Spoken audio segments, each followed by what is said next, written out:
salaamaaleykum sama gars yi dal leen a jàmm si Yamdy Kha Tech te dañu ñëw ak yéen si naka ngay recharger sa compte Woyofal si Orange Money bi quoi naka ngay recharger sa compte Woyofal si Orange Money bi waaw loolu simple na quoi gars yi doon ma koy laaj mooy loolu boo ñëwee boo duggee si application bi waaw di nga ñëw fi ñu la defar paiement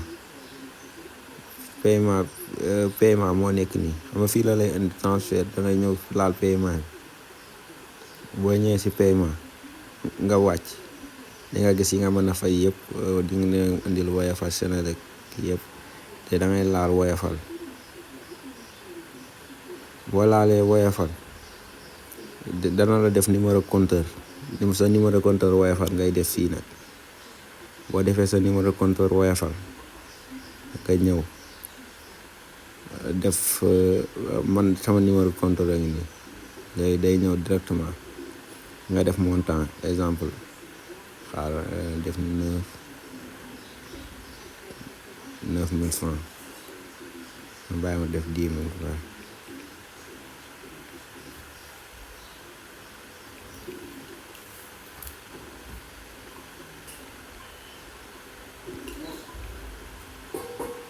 nga def 9000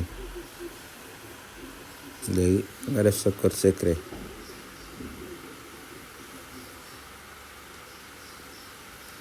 léegi boo defee sa code secret mu ñëw recherche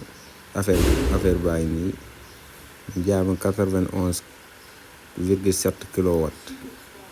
léegi dana am numéro bu mu lay envoyé léegi numéro bi moo ngi nii mooy 37 36 boobu noonu léegi da ngay kii nga jël sa compteur boo ko kiiwee nga jël sa compteur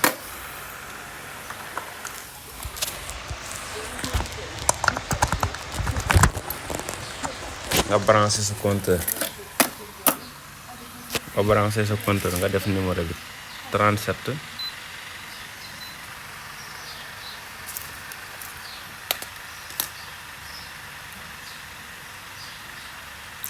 36 35 26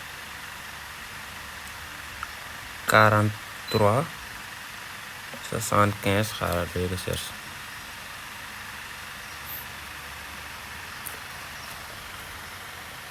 numéro bi ngay def ba mu àgg nga def bës bu bula bi boo bësee bula bi rek day ñëw directement bu ko defee numéro boobu